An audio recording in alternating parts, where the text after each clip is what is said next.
పరమానందయ్య శిష్యుల కథలు మొదటి భాగం. కాల్వ దాటుట. ఒకరోజు పరమానందయ్య గారికి విపరీతమైన ధనాన్ని, బంగారాన్ని, ఇంకా అనేక రకాల సంపదను సంపాదించాలని కోరిక కలిగింది. దగ్గరలో ఉన్న పల్లెటూర్ల నుంచి వీటిని సంపాదించాలనుకున్నారు. అలా అనుకున్న మరుక్షణమే పంచాంగం తిరిగేసి ముహూర్తం నిర్ణయించారు. పంచాంగం ప్రకారం తన భార్య, శిష్యులతో సహా తన గ్రామం వదిలి పక్క గ్రామాలకు బయలుదేరారు. క్రమంగా అన్ని గ్రామాలు తిరుగుతూ తాను అనుకుంటుగానే విపరీతమైన సంపాదన పోగు చేశారు. అలాగే ధాన్యం కూడా బస్తాల కొద్దీ సంపాదించగలిగారు. వాటినన్నిటినీ బండ్లపై వేసుకొని డబ్బు, నగల మూటలతో సహా తన శిష్యులతో సొంత గ్రామానికి తిరిగి బయలుదేరారు. శిష్యులందరికీ తలపై చిన్న చిన్న మూటలున్నాయి. తను తన భార్య ఒక బండిలో కూర్చొని ప్రయాణిస్తున్నారు. శిష్యులందరూ బండి వెనుకనే నడుస్తూ ఉన్నారు. కొంత దూరం ప్రయాణించిన తర్వాత వాళ్ళు ఒక కాలువ దగ్గరకు చేరారు. అప్పటికి సాయంత్రం అయింది. కాలువ లోతు పైకి సాధారణంగానే కనిపిస్తుంది. అయితే ప్రవాహ వేగం మాత్రం తీవ్రంగా ఉంది. కాలువ దగ్గర పరమానందయ్య, అతని భార్య బండిలో నుంచి కిందికి దిగారు. కాలువను చూసిన పరమానందయ్య గారికి ఒక సందేహం తలెత్తింది. అసలు ఈ కాలువకు ఏమైనా జ్ఞానం ఉందా? మేము యువత గ్రామానికి వచ్చేటప్పుడు కేవలం మోకాల లోతు మాత్రమే ఉంది. ఇప్పుడు లోతుతో పాటు ప్రవాహ వేగం కూడా పెరిగింది. నా దగ్గర ఉన్న సంపదను, శిష్యులను చూసి ఈ కాలువకు అసూయ కలిగినట్టుగా ఉంది అని అనుకున్నారు. పరమానందయ్య గారు ఆ భావంతోనే ఆయన తన శిష్యులతో ఇలా అన్నారు: ఈ కాలువ మనల్ని ఎంతకాలం ఆపగలుగుతుందో చూద్దాం. ఆ మాటకు అందరూ కాలువ గట్టు దగ్గర తిష్ట వేశారు. కొద్ది సమయం తర్వాత గురువుగారు, చీకటి పడుతుంది, ఏం చేద్దామంటారు అని శిష్యులు అడిగారు గురువుగారిని. పరమానందయ్య గారు సందిగ్ధంలో పడ్డారు. అతని శిష్యులు మాత్రం కాలం గడపడానికి కథలు చెప్పుకోవడం మొదలుపెట్టారు. ఆ కాలువ గురించి కూడా వాళ్ళు అనేక రకాలుగా చెప్పుకుంటున్నారు. వాళ్ళలో ఒకడు ఇలా చెప్పడం మొదలుపెట్టాడు: ఒకప్పుడు ఈ కాలువలో ఒక చుక్క నీరు కూడా ఉండేది కాదు. అలా ఉన్నప్పుడు ఒకసారి ఒక పెళ్లి బృందం ఈ కాలువను దాటుతూ ఉంది. అందరూ నీళ్లు లేని ఈ కాలువలో నుంచి అవతలి గట్టుకు నడుచుకుంటూ వెళ్తున్నారు. వాళ్ళు కాలువ మధ్యలో ఉండగా హఠాత్తుగా ఎక్కడి నుంచో నీరు విపరీతంగా వచ్చేసింది. వాళ్ళందరూ ప్రవాహంలో కొట్టుకుపోయారు. ఆ తర్వాత వాళ్ళందరూ శవాలుగా వేరువేరు చోట్ల తేలారు. మా తాతగారు చెప్పినట్టు ఈ ప్రపంచం మొత్తంలో ఈ కాలువ కంత్రి కాలువ, మరెక్కడ లేదు. ఇతరులు సంతోషంగా ఉంటే ఈ కాలువ సహించేది లేదు. దీనికి విపరీతమైన అసూయ. నీళ్లు లేనప్పుడే ఇది కంత్రి పనులు చేసేది. ఇప్పుడు నీళ్లు నిండుగా ఉన్నాయి. ఇప్పుడేం కంత్రి పని చేస్తుందో మనం తీవ్రంగా ఆలోచించి మాత్రమే ఒక నిర్ణయం తీసుకోవాలి. అలా చేయకపోతే మనం అనవసరంగా ప్రాణాలని కోల్పోవాల్సి వస్తుంది. ఈ పై మాటలు వినటంతో పరమానందయ్య గారి శిష్యులందరూ భయంతో వణికిపోయారు. తమ గురువుగారి ఆజ్ఞ కోసం ఎదురు చూస్తున్నారు. గురువుగారు మాత్రం కళ్ళు మూసుకొని ఈ ఉపద్రవం నుంచి బయటపడే మార్గాన్ని గురించి తీవ్రంగా ఆలోచిస్తున్నారు. ఇంకొక శిష్యుడు ఆ కాలువ గురించి మరొక కథ చెప్పడం ప్రారంభించాడు. ఈ కాలువ ఒట్టి దొంగది, అయితే అది అలా కనిపించదు. ఇది మా తాతగారి ఉప్పు వ్యాపారాన్ని నాశనం చేసింది. ఆయన ఎడ్ల బండిపై ఉప్పు బస్తాలు వేసుకొని అనేక గ్రామాలు తిరిగి ఉప్పు వ్యాపారం చేస్తూ ఉండేవాడు. ఒకరోజు ఆయన మనలాగే ఈ కాలువను దాటాల్సి వచ్చింది. నీళ్లు లేని ఈ కాలువను బండితో దాటుతూ ఉన్నాడు. అదే సమయానికి విపరీతమైన వేగంతో నీరు తోచుకొచ్చింది. ఆ ప్రవాహానికి ఎడ్లు నీళ్లలో మునిగిపోయాయి. బండి తలక్రిందులు పడిపోయింది. 10 మంది సహాయంతో మా తాత బండిని ఒడ్డుకు తీసుకురాగలిగాడు. అలాగే అతిపెద్ద కష్టం మీద మునిగిపోయిన ఎడ్లను కూడా కాపాడగలిగాడు. అయితే ఒడ్డుకు వచ్చి చూస్తే బండి మీద ఉప్పు బస్తాల మూతలు కట్టినట్లుగానే ఉన్నాయి.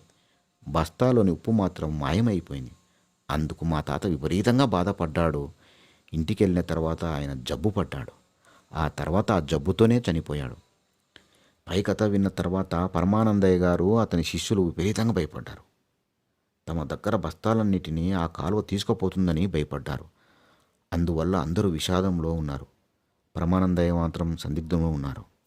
ఆ తర్వాత పరమానందయ్య గారు శిష్యులందరినీ పిలిచి బస్తాలు పక్కన పెట్టి కాలువ ఒడ్డున కూర్చోమన్నారు. అందరూ గురువుగారు చెప్పినట్లే చేశారు. ఒక శిష్యుని పిలిచి కాలువ నిద్రపోతుందో లేదో చూసి రమ్మన్నారు. శిష్యుడు కాలువ దగ్గరకు వెళ్ళి తీవ్రంగా గమనించారు. కాలువ నిద్రలో ఉందో మెలకువతో ఉందో శిష్యుడికి అర్థం కాలేదు. చివరికి అతనికి ఆలోచన తట్టింది. శిష్యుడు దగ్గరలో ఉన్న నిప్పు కొరివిని ఒకదాన్ని తీసుకున్నాడు. మండుతూ ఉన్న ఆ కొరివిని కాలువ ఒడ్డుకు వెళ్ళి భయంగా నిలబడ్డాడు. ధైర్యం చేసి నిప్పు కొరివిని కాలువలో నీళ్లలో ముంచాడు. కొరివిని నీటిలో ముంచిన వెంటనే కొరివికున్న మంట బుసబుసా శబ్దం చేసి ఆరిపోయింది. దాంతో శిష్యుడు విపరీతమైన భయానికి లోనై వణికిపోయాడు. కాలువ మెలుకుతూనే ఉందని నిర్ధారించుకున్నాడు. వెంటనే గురువుగారి వద్దకు వెళ్ళి కాలువ మెలుకుతూనే ఉందని చెప్పాడు. శిష్యుడు మెలుకుతూ ఉందని ఎలా నువ్వు చెప్పగలిగావు అని ప్రశ్నించాడు గురువుగారు. శిష్యుడు వెంటనే జరిగిన సంఘటన అంతా వివరంగా గురువుగారికి చెప్పాడు. గురువుగారు, నేను ఈ కాలువ నిప్పు పెట్టాను. అందుకు నా మీద ఈ కాలువ ఎటువంటి ప్రతీకారం తీసుకుంటుందని నాకు భయంగా ఉంది అన్నాడు. అందు గురువుగారు, భయపడొద్దు, నేనిక్కడ ఉండగా నీకెంటి ప్రమాదం జరగదు. ఈ కాలం నీకు ఏదేమైనా అపకారం తలపెట్టాలని చూస్తే నేను దాన్ని శపిస్తాను అని శిష్యుణ్ణి ఓదార్చాడు. నేను ఈ కాలువను శపించడం వల్ల అది ఎండిపోతుంది. అప్పుడు కాలువలో నీళ్లు లేక ప్రజలు ఇబ్బంది పడతారు. అందువల్ల దీన్ని క్షమించి వదిలేస్తున్నాను. అన్నిటికంటే ముఖ్యంగా నదిని శపించడం పాపం కాబట్టి మనం కొంత సమయం ఆగుదాం అన్నాడు గురువుగారు. కొద్ది సమయం గడిచిన తర్వాత మరొక శిష్యుని పిలిచి గురువుగారు, వెళ్ళి మరొకసారి కాలువ పరిస్థితి ఎలా ఉందో తెలుసుకొనిరా అన్నారు.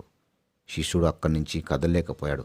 అప్పుడు గురువుగారు మరొకరిని తోడు తీసుకెళ్లి శిష్యుణ్ణి ఆదేశించాడు. అతనితో వెళ్లేందుకు ఎవ్వరూ సిద్ధంగా లేరు.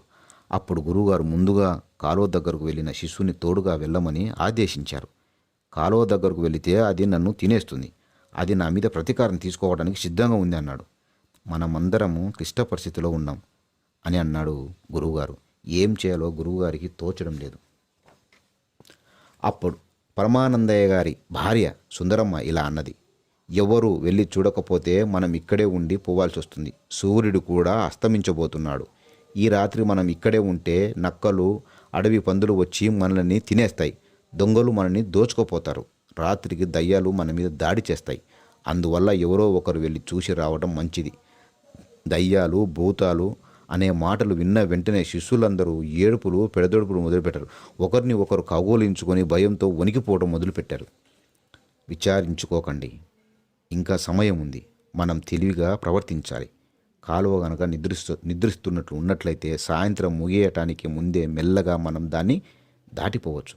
అందువల్ల మనలో ఎవరో ఒకరు వెళ్ళి కాలువ నిద్రిస్తున్నది లేనిదో తెలుసుకొని రావాలి. తప్పదు, ఎవరో ఒకరు వెంటనే బయలుదేరండి అన్నారు గురువుగారు. దయ్యాల ప్రస్తావన సుందరమ్మ తెచ్చిన తర్వాత శిష్యులు ఒక నిర్ణయానికి వచ్చారు. దయ్యాల చేతిలో చావటం కంటే కాలువలో చావటం ఉత్తమమని వారు భావించారు.